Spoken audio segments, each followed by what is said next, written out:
Good evening. सो आज हमारी exercise 3.1 का फोर्थ क्वेश्चन है। Which of the following pair of linear equations are consistent, inconsistent, if consistent obtain the solution graphically. तो ये इस तरह के क्वेश्चंस हम बहुत कर चुके हैं, कंसिस्टेंट और इनकंसिस्टेंट। अब अगर कंसिस्टेंट है तो हमें ग्राफिकली सॉल्व करना है, इसका सॉल्यूशन फाइंड करना है। सो कैसे करेंगे? क्या करते थे?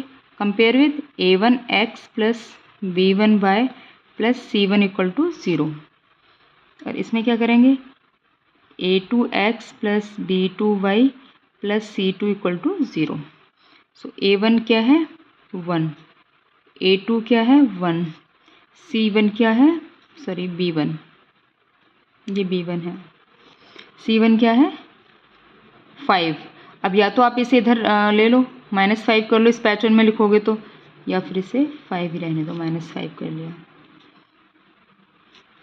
और इसे कैसे लिख सकते हैं? x plus y minus 5 equal to 0 and 2x plus 2y minus 10 equal to 0, ऐसे लिख लो। ठीक है। अब a2 क्या है? 2, b2 क्या है? 2, c2 क्या है? -10। क्लियर। अब रेशियो फाइंड करो। a1 अपॉन a2 क्या हो जाएगा? 1/2। b1 अपॉन b2 क्या हो जाएगा? 1/2। c1 अपॉन c2 क्या हो जाएगा? -5/10 means 1/2। Clear. So a1 upon a2 equal to b1 upon b2 equal to c1 upon c2। तो कैसा हो गया? इक्वेशंस कैसी हैं? कंसिस्टेंट। क्यों? क्योंकि तीनों रेशियो इक्वल आ गए। अब कंसिस्टेंट है तो इनका ग्राफिकली सॉल्यूशन फाइंड करना है। तो आप इसमें अब ग्राफ ड्रॉ कर लेना। अब ये क्या है? तीनों इक्वल आए मतलब कॉन्सिडेंट लाइन है, तो इसका मतलब इनका जो ग्राफ आएगा इस तरह से आएगा, लाइन एक दूसरे को ओवरलेप करेंगे तो इनके इनफाइनाइट मैनी सॉल्यूशन हो जाएंगे, हर पॉइंट इनका सॉल्यूशन होगा। ओके। जो ग्राफ बनेगा उसका हर पॉइंट, उस जिस लाइन पे ग्राफ बनेगा उस लाइन का हर पॉइंट इन दोनों इक्वेशंस का सॉल्यूशन होगा। क्लियर। तो इसका ग्राफ ड्रॉ आप कर लेना। जो ग्राफ बनेगा इस तरह से वो ओवरलेप करेंगे लाइंस एक दूसरे को, इसलिए हर पॉइंट इनका सॉल्यूशन होगा। Clear. Second is x minus y, तो सेम करना है और इसे लिख सकते हैं x minus y minus 8 equal to 0। Okay. और इसे क्या लिख सकते हैं? 3x minus 3y minus 16 equal to 0। Okay. Now अब डायरेक्टली लिख लूँ। a1 क्या है? 1, b1 क्या है? -1, c1 क्या है? -8। ओके। a2 क्या है? 3, b2 क्या है? -3, c2 क्या है? -16। Clear. So a1 upon a2 क्या आएगा? 1/3। b1 अपॉन b2 क्या आएगा? -1/-3 मीन्स 1/3। सो c1 अपॉन c2 क्या आएगा? -8/-16, इट मीन्स 1/2। 8 1 जा 8, 8 2 जा 16। Clear. So 1/2। Now a1 upon a2 is equal to b1 upon b2 because both are 1/3 ratio. Okay, but not equal to c1 upon c2. So lines are what? Inconsistent. Clear. Inconsistent means no solution. जब consistent ही नहीं है तो no solution हो गया। No solution तो solve करना ही नहीं है। जब कंसिस्टेंट आएंगे तभी ग्राफिकली सॉल्व करना है। ओके। सो पहले हम इस लास्ट क्वेश्चन को करते हैं, देन हम थर्ड वाले पे आएंगे। सो यहाँ पे a1 क्या होगा? 2, a2 b1 क्या रहेगा? -2, c1 क्या रहेगा? -2, a2 क्या है? 4, b2 है -2, c2 है -5। सो a1 अपॉन a2 क्या रहेगा? 2/4। Okay. b1 2/4 means 1/2। b1 upon b2 क्या रहेगा? -2/-4 means 1/2।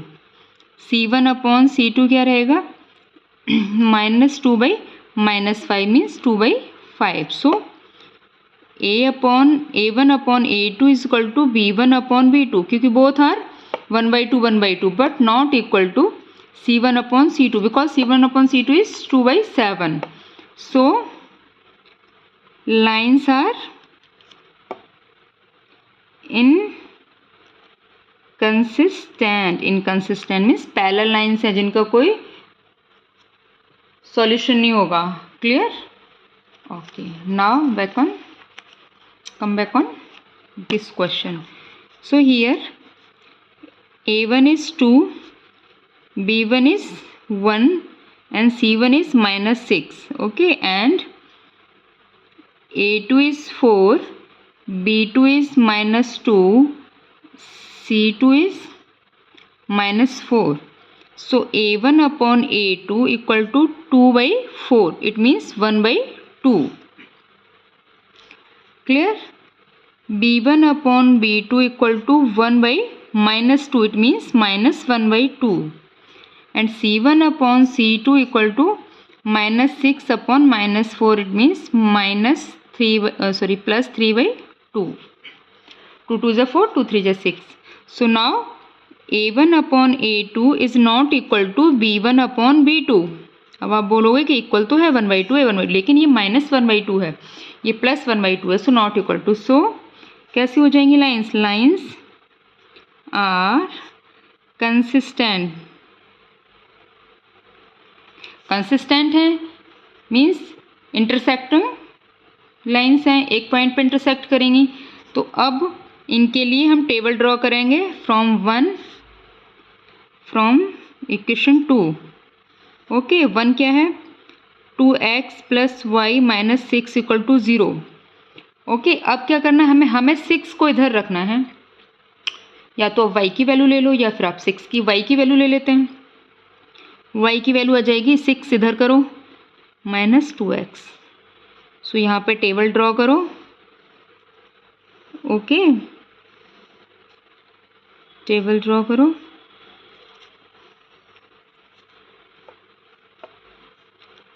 So x and y, x की वैल्यू पुट करते जाओ, y की वैल्यू मिलती जाएगी। x की वैल्यू 1 रखो, y की वैल्यू क्या मिलेगी? 4।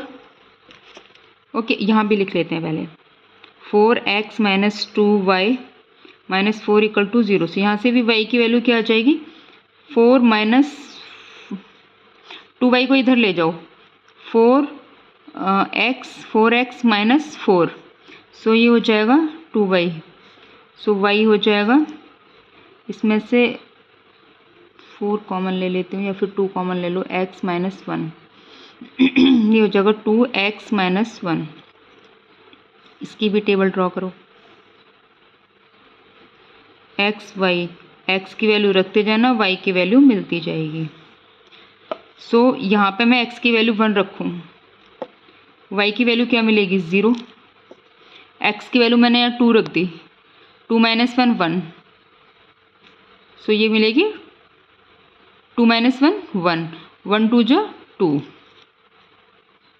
क्लियर? यहाँ पे मैं x की वैल्यू 2 रख देती हूँ, 2 2 जो 4, y की क्या मिल जाएगी? 2। यहाँ पे मैं x की वैल्यू 3 रख देती हूँ, 3 - 2, 2 3 जो 3 - 2 2, 2 2 जो 4। यहाँ पे मैं 3 रखती हूँ तो 3 2 जो 6 0। ओके, अब आप इसमें माइनस भी, नेगेटिव में भी वैल्यूज़ रख सकते हो, पॉजिटिव भी रख सकते हो, नेगेटिव, क्योंकि यहाँ पे कोई हमें कॉस्ट नहीं निकालनी है, तो आप कैसी भी वैल्यू रख सकते हैं। नाउ ओके, अगर मैं x की वैल्यू 0 रखती हूँ तो x की वैल्यू 0, देन y की वैल्यू -2, x की वैल्यू 0, देन y की वैल्यू 6। तो ये आपके पास कोऑर्डिनेट्स हो गए। सो x y के कोऑर्डिनेट्स क्या हो गए? 1, 4, 2, 2, 3, 0 एंड 0, 6। अब ये नंबर लाइन पे आपको डिनोट करने हैं। क्लियर? नंबर लाइन पे इजीली डिनोट करके जो इनका इंटरसेक्टिंग पॉइंट होगा वो इनका सॉल्यूशन होगा। जो इनका इंटरसेक्टिंग पॉइंट होगा वो 2 2 2 2। सो इक्वेशन का सॉल्यूशन क्या होगा? x = 2 और y = 2। क्लियर। अब नंबर लाइन पे आप खुद इसे डिनोट करना graphically. Clear. Okay, thank you.